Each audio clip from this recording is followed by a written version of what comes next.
She comes from the Sopranos, girlfriend of Moltisanti. She's gone to a French spin-off, sister of Tribbiani. At first it seemed she'd have soprano scheduling conflicts, but now it turns out after all she's not in season 6. Adriana, why did you have to go? You never should have gotten in the car with Silvio.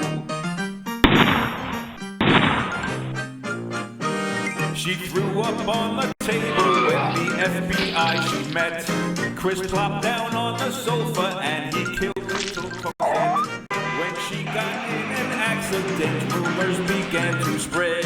They said it happened because she was giving Tony head.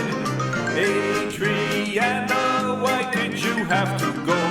You never should have gotten in the car with Silvio.